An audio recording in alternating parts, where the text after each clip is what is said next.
नमस्कार दोस्तों, मैं हूँ अर्चना त्यागी।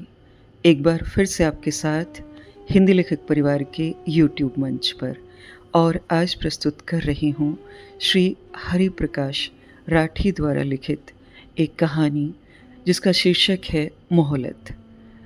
वाकई जब तक ज़िंदगी रहती है हम इतने उलझे रहते हैं कि अपने लिए और अपने पूर्वजों के लिए कुछ सोचने का वक्त ही नहीं निकाल पाते हैं। और एक दिन ऐसा होता है कि ज़िंदगी वो मोहलत हमसे छीन लेती है।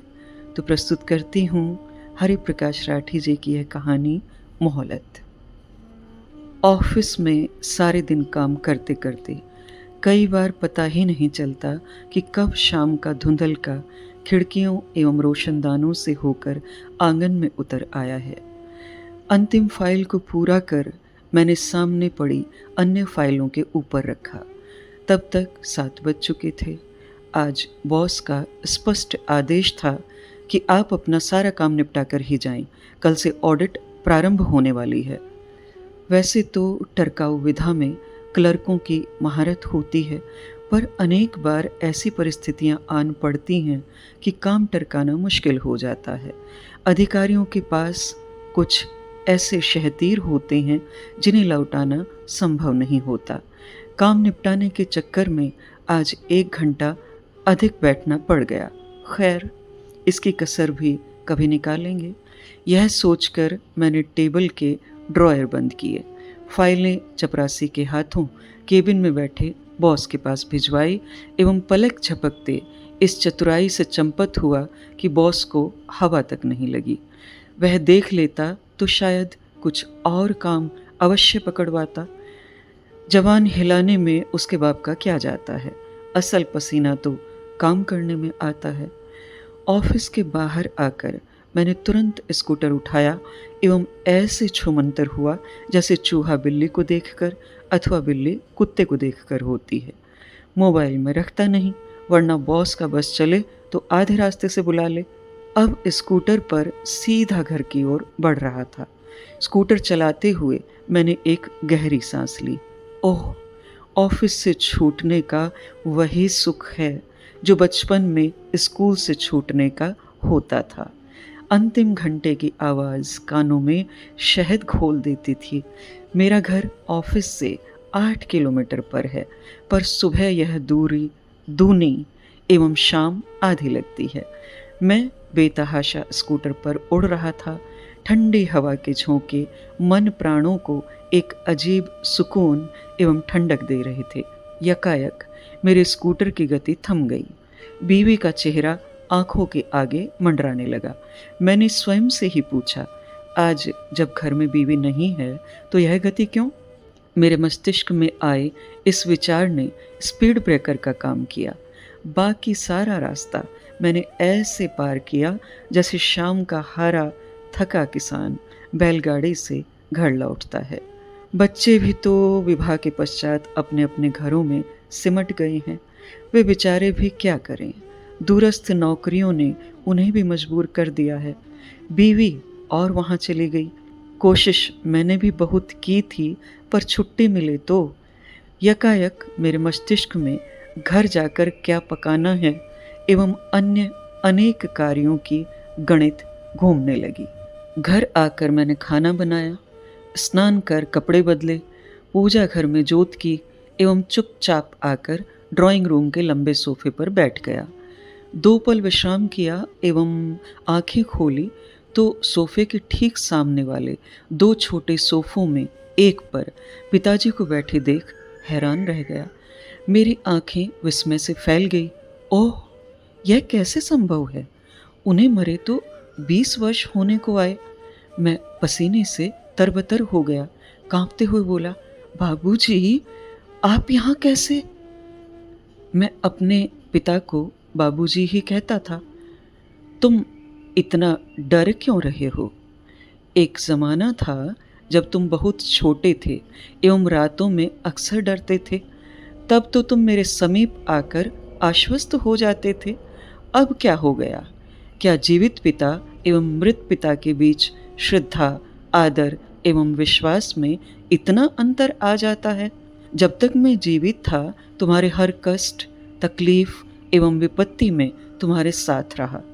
तब तो तुम मेरे समीप आकर शांति एवं सुकून महसूस करते थे। अब क्यों डर रहे हो? तब 2 रोज़ भी कहीं जाता तो तुम उदास हो जाते थे। अब 20 वर्षों बाद आया हूँ तो ऐसे तक रहे हो जैसे कभी देखा ही न हो। लगता है तुमने मुझे पूर्णतः विस्मृत कर दिया। बाबूजी बिना रुके बोले जा रहे थे। उनके चेहरे एवं चेहरे के पीछे एक अद्भुत प्रभामंडल दृष्टिगत होने लगा था। आप कैसी बातें कर रहे हैं बाबूजी? क्या मैं आपको भुला सकता हूँ? मेरा रोम रोम आपका कर्जदार है। मैंने डरते डरते उत्तर दिया। तुम झूठ बोल रहे हो पुत्र। वस्तुतः तुमने मेरा कभी स्मरण नहीं किया। तुम खाने कमाने एवं अपने ऐशो आराम में इतने मशगूल रहे कि तुम्हें मेरी स्मृति ही नहीं रही। तुम्हारे घर में मेरा कोई चित्र तक नज़र नहीं आता। मेरी बरसी अथवा अन्य किसी दिन क्या तुमने कोई परोपकार का कार्य किया? जीवन के जिन सिद्धांतों को मैंने तुम्हें तोते की तरह पढ़ाया, क्या तुम उन पर चले? क्या तुमने ऐसे सत्कर्म संपादित किए जिससे तुम्हारे पितर प्रसन्न हो? बाबूजी की आंखों में अब रोष उभरने लगा था। निश्चय ही मुझे ऐसा करना चाहिए था, पर शायद आप नहीं जानते, आपके जाने के पश्चात मैं कैसी मुसीबतों से घिरा रहा। अनेक बार आपकी बहू बीमार पड़ी तो कई बार आपके पोते नाती अस्वस्थ रहे। अपनी आर्थिक स्थिति सुधारने के लिए मैंने छोटे मोटे व्यवसाय भी किए, पर सभी में असफलता मिली। मैं स्वयं भी अनेक बार जानलेवा बीमारियों का शिकार हुआ। 1-2 बार तो मरते मरते बचा। जो बच्चे पितृ ऋण को नहीं उतारते, वे ऐसी ही विषम परिस्थितियों से जूझते रहते हैं। दुख उनकी नियति बन जाता है। वे दुख एवं तकलीफों के चक्रव्यूह में ही पड़े रहते हैं। कहते कहते बाबूजी का चेहरा लाल होने लगा था। यह पितृ ऋण क्या होता है? मैंने कांपते हुए पूछा। क्या तुम नहीं जानते? हर मनुष्य पर 4 प्रकार का ऋण होता है। प्रथम देव ऋण, जो तप, स्वाध्याय एवं त्याग से पूर्ण होता है। द्वितीय ऋषि ऋण, जो संतों, विद्वजनों, बुजुर्गों एवं सत्कार्य में प्रवृत्त लोगों को आदर एवं सहयोग देने से पूरा होता है। इसी ऋण को उतारने के लिए लोग अनुभवी एवं मनस्वी जनों का अभिनंदन एवं समादर करते हैं। तीसरा मनुष्य ऋण, जो सबके प्रति सुमधुर व्यवहार से उतरता है। दूसरों के प्रति कटुवाणी बोलने वाले सदैव इस ऋण से ग्रस्त होकर त्रस्त रहते हैं। वे नहीं जानते कि कटुवाणी मुंह में बंधी पिशाचिनी है, जो दिन दिन मनुष्य के पुण्य का क्षय करती है। चतुर्थ ऋण पितृ ऋण है, जो शुभ कर्मों के संपादन एवं अपनी आय का एक हिस्सा ज़रूरतमंदों को दान करने से मिलता है। ऐसा करने से शाश्वत लोकों में रहने वाले तुम्हारे पितर एवं पूर्वज अक्षय सुख एवं तृप्ति का एहसास करते हैं। ऐसा न करने पर वे बार बार तुम्हें कष्ट देकर तुम्हें तुम्हारे कर्तव्य का एहसास करवाते हैं। पर माया के दलदल में फंसा मनुष्य इस ऋण से उऋण होने का विचार ही नहीं करता। काश तुम ऐसा करते अथवा किंचित इस ओर ध्यान देते तो हम तुम्हारा दिन दिन अभ्युदय करते, पर तुमने ऐसा कुछ भी नहीं किया। दुख इसीलिए तुम्हारा विधान हो गया। सत्कर्मों के देवगुह्य रहस्य को न समझने के कारण तुम्हारा जीवन तो व्यर्थ हुआ ही, तुम्हारे पितर भी अतृप्त रहकर तुम्हें दिन रात कोसते रहे। कहते कहते बाबूजी मुझे रोष से देखने लगे। उनकी आंखों में ऐसा सम्मोहन था कि भय के मारे मेरी आंखें मुंद गई। आंखें खोली तो बाबूजी अकेले नहीं थे। उनके इर्द गिर्द 7-8 अन्य लोग भी खड़े थे। ये सभी मेरे वे रिश्तेदार थे जो गत अनेक वर्षों में गुजर चुके थे। मेरी माँ, जिसका निधन 10 वर्ष पूर्व हुआ, सबसे बड़े भाई जिनका स्वर्गवास 3 वर्ष पूर्व हुआ, तथा मेरे दादा दादी, चाचा चाची एवं अन्य निकट रिश्तेदार जिनका निधन मेरे बचपन के समय पर हुआ था। इन सब की आँखों से आंसू बह रहे थे। यह आंसू मानो मुझसे प्रश्न कर रहे थे, क्या तुमने पितृ ऋण का विधिवत विमोचन किया? अधम, तुम्हारे ऐसा न करने से हम तो अतृप्त रहे ही, तुम भी सुखी नहीं हो सके। उन्हें इस अवस्था में देख मैं दंड की तरह उनके चरणों में गिर पड़ा। मैं चीख चीख कर कहने लगा, आप विश्वास रखें, मैं यह पितृ ऋण अवश्य उतारूंगा। अब तुम यह पितृ ऋण नहीं उतार सकते, क्योंकि अब तुम स्वयं हम में से एक हो। देखो, सोफे पर तुम्हारा मृत शरीर पड़ा है। यह वार्तालाप तो हम तुम्हारी सनातन आत्मा से कर रहे थे। तुम्हारा समय पूरा हुआ, हम तुम्हें लेने आए हैं। शायद हमारी आगत संतति इस ऋण का विमोचन कर हमें तृप्त कर सकें।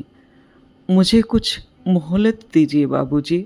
जीवन भर मैं अतृप्त रहा, अब अक्षय लोकों में जाकर अतृप्त नहीं रहना चाहता। बिना पितृऋण चुकाए मैं आप सभी के मध्य असम्मानित एवं निर्लज्ज होकर नहीं रह सकता।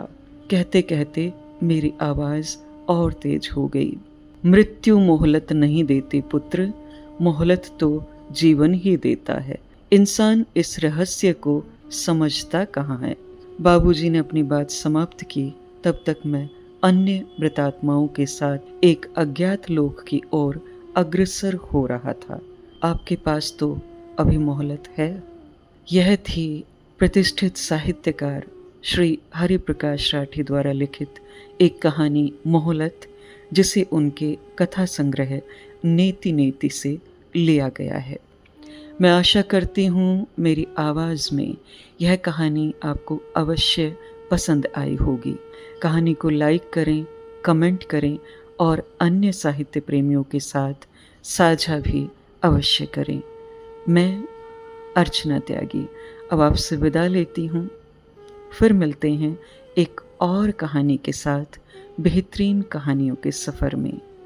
ऐसी ही कहानियाँ सुनते रहने के लिए चैनल को सब्सक्राइब भी अवश्य करें। धन्यवाद। अगर आपको रचना पसंद आती है तो लाइक और कमेंट्स ज़रूर करें और शेयर कीजिए।